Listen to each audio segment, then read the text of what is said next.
está la situación de la pandemia? El coronavirus en Chile más peligroso que nunca. Lo cierto es que 14 millones de chilenos vamos a estar en cuarentena este fin de semana. Más del 90% de las camas críticas ocupadas en nuestro país. Esa es la realidad. Desplegamos de inmediato nuestras ventanas solidarias para saludar a Jairo Valdés, Daniel Sánchez y, por cierto, a Matías Vera, que está con Elia Molina. ¿Cómo estás, Ángeles, querida? ¿Cómo están ustedes ahí en su casa? Estoy muy bien acompañado de Elia Molina, por cierto, exministra de Salud, salubrista, ahora académica de la USACH, a cargo precisamente del área de salud pública. 8 carreras ahí. Y lo cierto es que lo que nos convoca hoy día es el coronavirus, que no es un juego. Elia, solo para empezar, y le voy a pedir que me responda con sí o con no. ¿Estamos o no viviendo un momento crítico de la pandemia en nuestro país? Sí. Un sí rotundo, absoluto. Absoluto. Entonces, el problema es el siguiente, que además este momento crítico de la pandemia está atacando a grupos específicos que a lo mejor nosotros pensamos que nunca iban a caer. Las personas entre 40 y 60 años inundan las salas de las camas críticas, la UCI y sobre todo las personas que tienen sobrepeso. Presta atención a la nota que preparamos junto a Andrés Alarcón Ríoseco. La nueva preocupación de la Organización Mundial de la Salud, personas entre 20 y 40 años, son hoy los principales transmisores del coronavirus. El riesgo de muerte por COVID-19 es 10 veces más alto en los países con mayor índice de sobrepeso.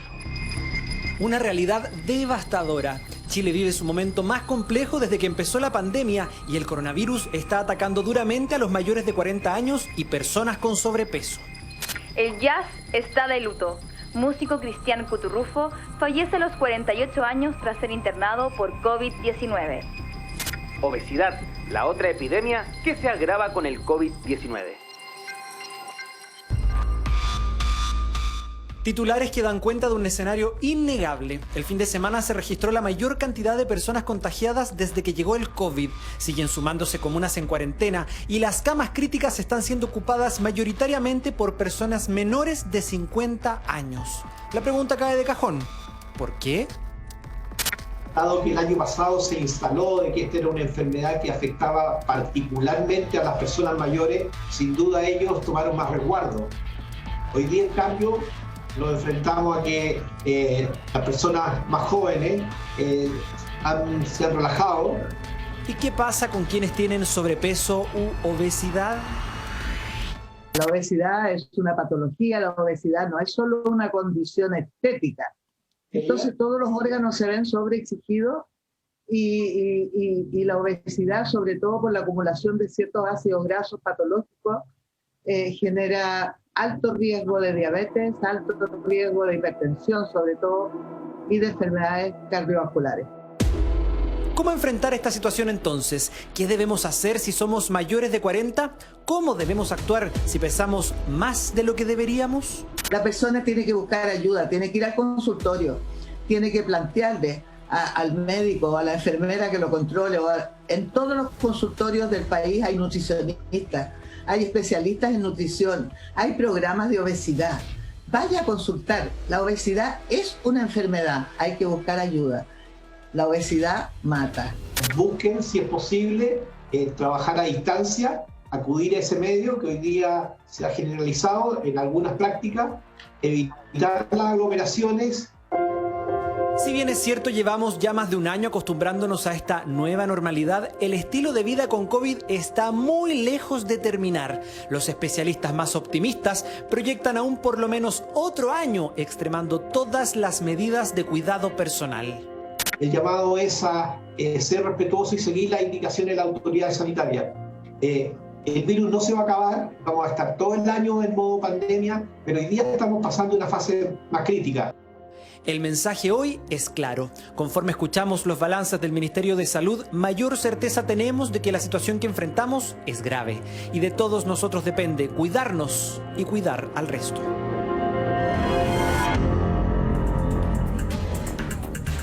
Y porque nuestra misión es servir, también tenemos que conversar de estos temas. Elia gentilmente ha querido estar con nosotros y me dio un rotundo sí antes de escuchar esa nota. El momento es crítico. Elia, gracias por estar con nosotros. La pregunta cae de cajón.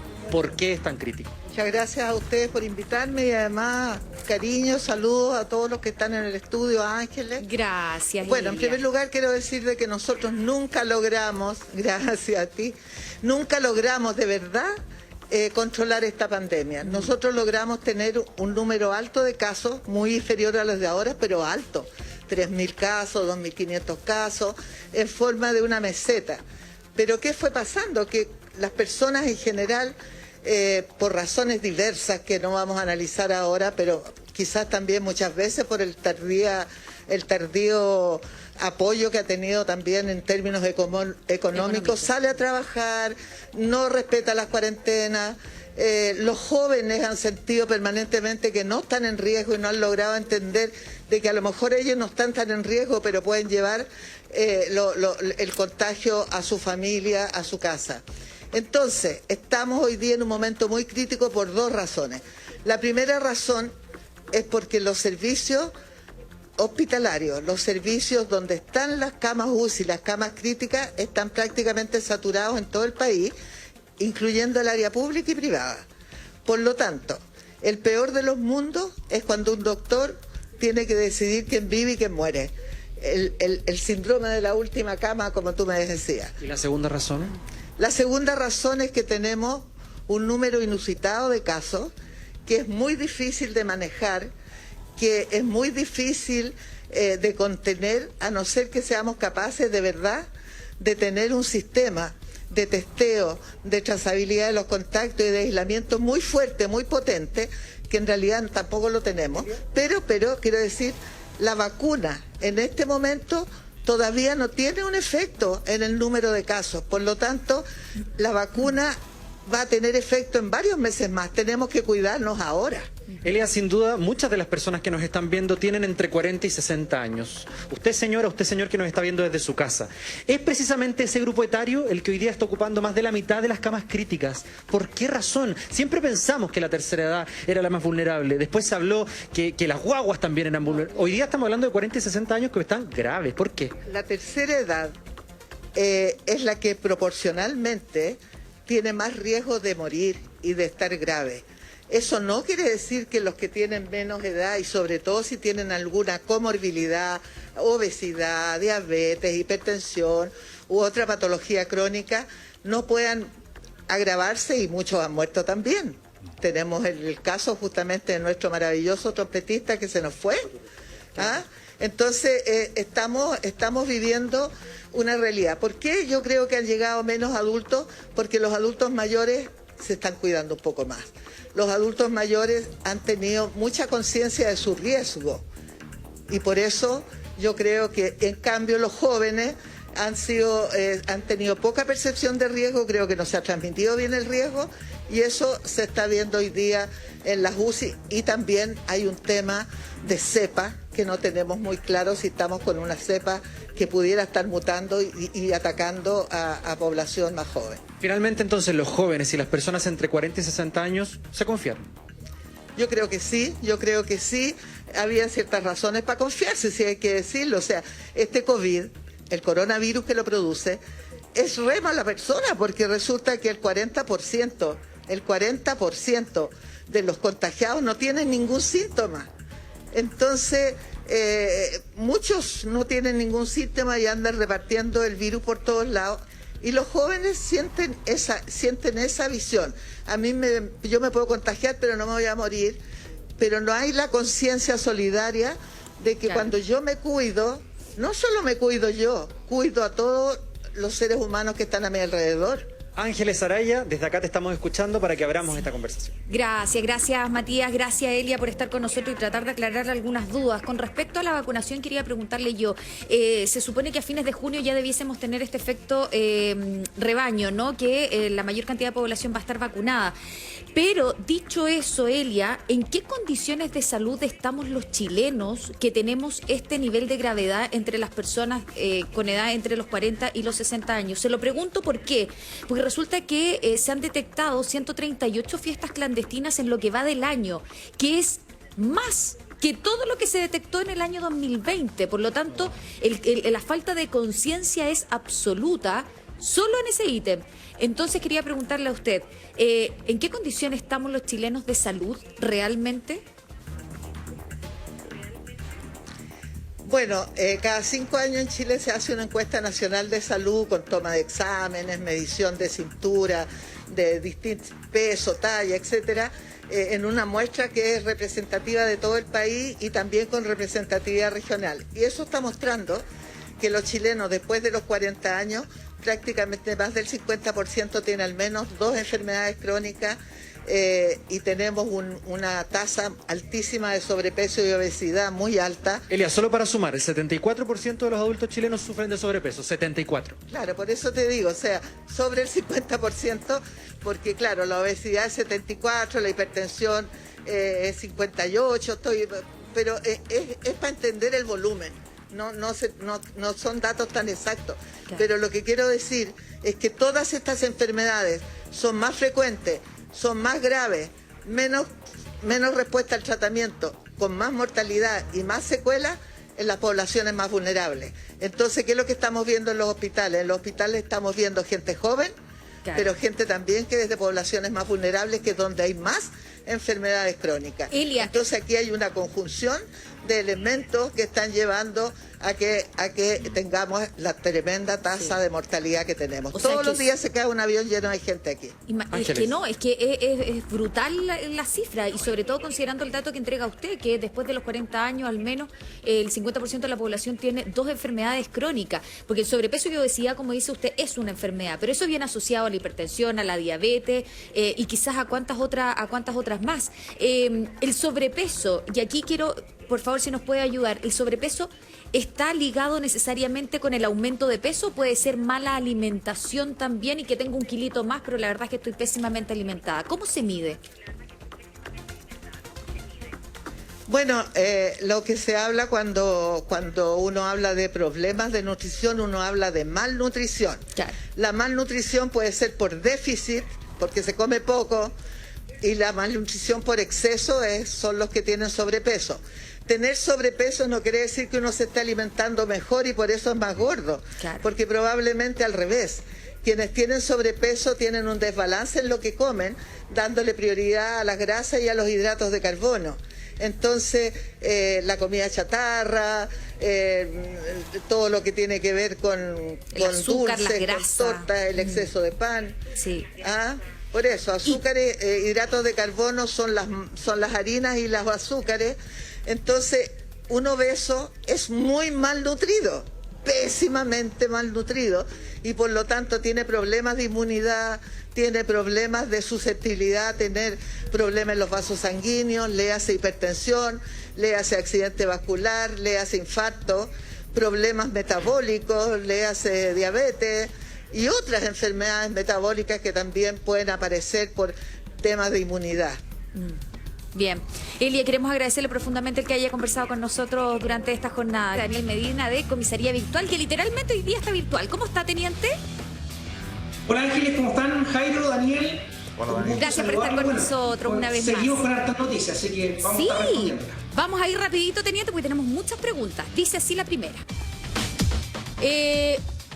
JC Vera dice: hola, buenas tardes, muy buen programa, quería consultar, estoy separado y tengo visitas semana por medio, yo vivo en San Joaquín y mis hijas viven en Peñaflor, este jueves las 2 comunas entran a cuarentena, ¿existe algún permiso para poder ir a buscarlas y a dejarlas?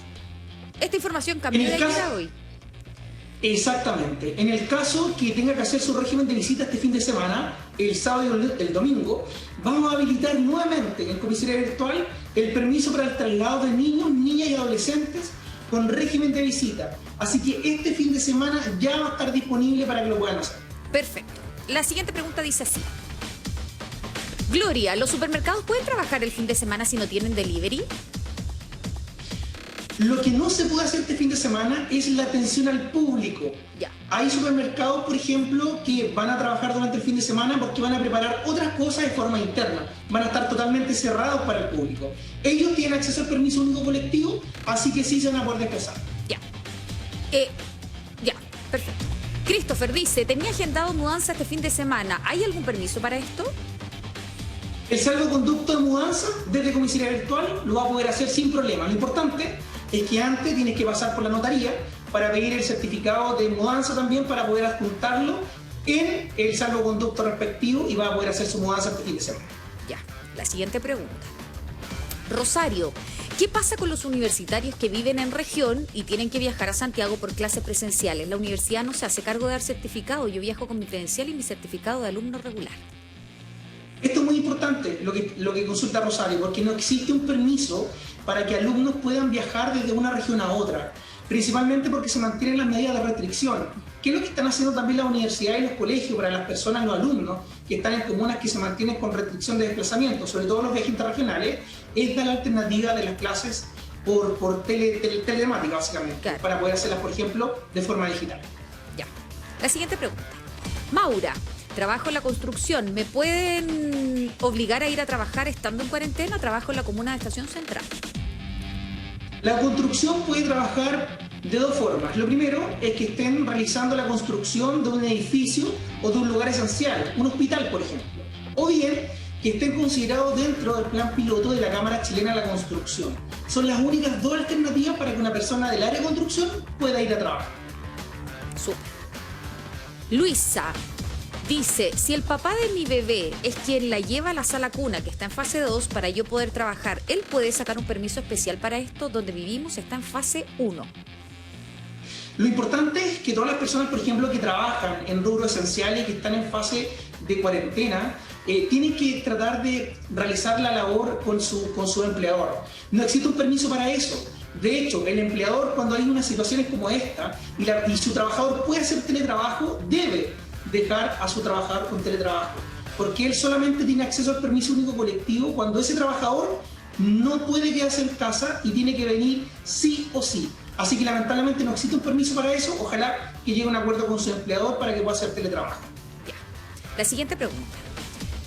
Buenas tardes, consulta, si vivo con mi madre con Alzheimer y yo ya ocupé mis 2 permisos semanales y mi madre no, ya que debería salir conmigo, ¿puedo pedir el permiso de paseo de personas con discapacidad mental para salir los 2? ¿Y cómo se hace? Lo puede hacer, de hecho ingresando a comisaría virtual, permiso de grupo de espectro autista también y lo puede ingresar y va a poder salir todos los días por 2 horas. De hecho, le permite ingresarse a ella como acompañante sin ningún problema.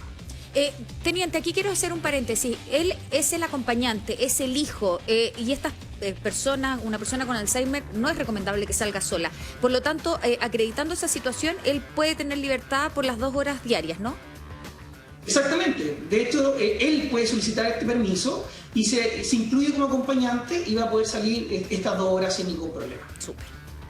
¿Tenemos más preguntas? Sí, tenemos muchísimas. Rodrigo, si estoy en un tratamiento médico, kinesiólogo, 3 veces a la semana, ¿cómo lo puedo hacer? ¿Qué permiso me sirve?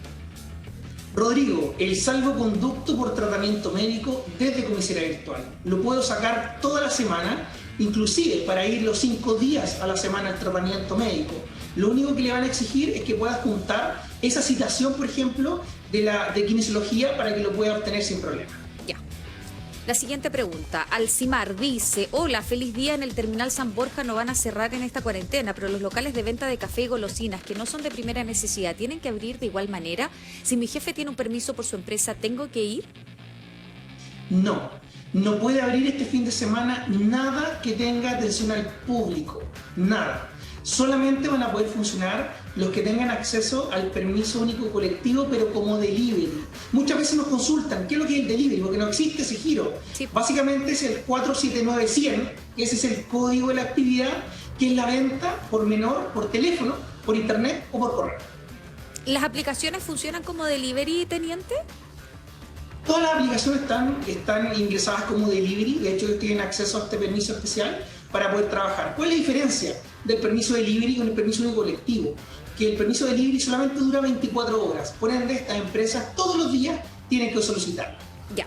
Daniel y Jairo tienen preguntas, partimos con Daniel. Daniel, una pregunta que conversábamos ayer con Jairo, ¿qué pasa si en esta situación de cuarentena, por ejemplo, tengo una emergencia con uno de mis animales? ¿Qué tengo que hacer? ¿Un perrito, un gato?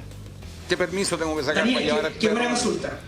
¿Cómo? Buena consulta, Daniel, porque siempre. Muy buena consulta. De hecho, todas las emergencias, ya sean por ejemplo, familiares, inclusive de mis mascotas, son consideradas emergencias. No necesitan ningún permiso.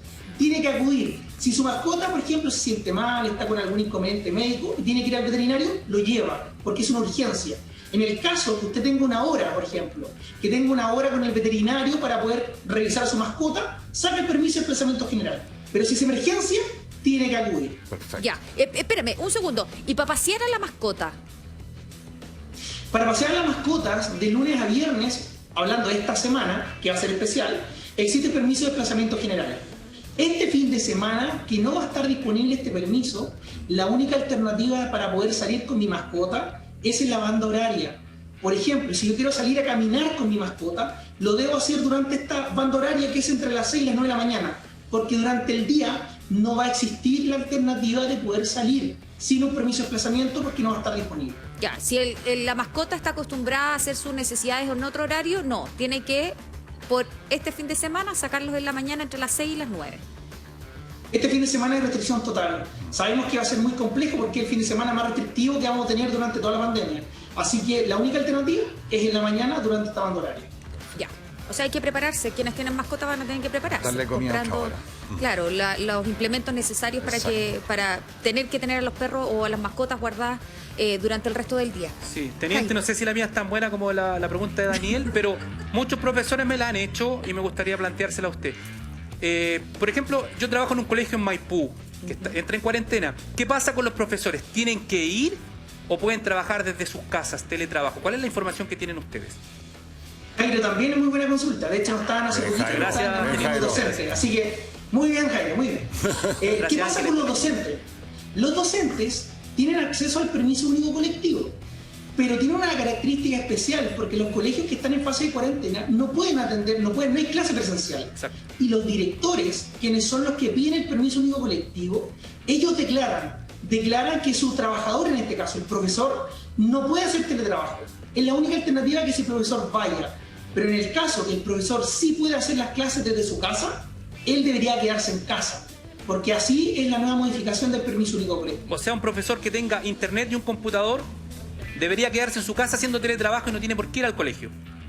Exactamente. Okay. De hecho, el objetivo de esta restricción es que solamente vayan las personas que no tienen cómo hacer teletrabajo y que su trabajo es 100% presencial.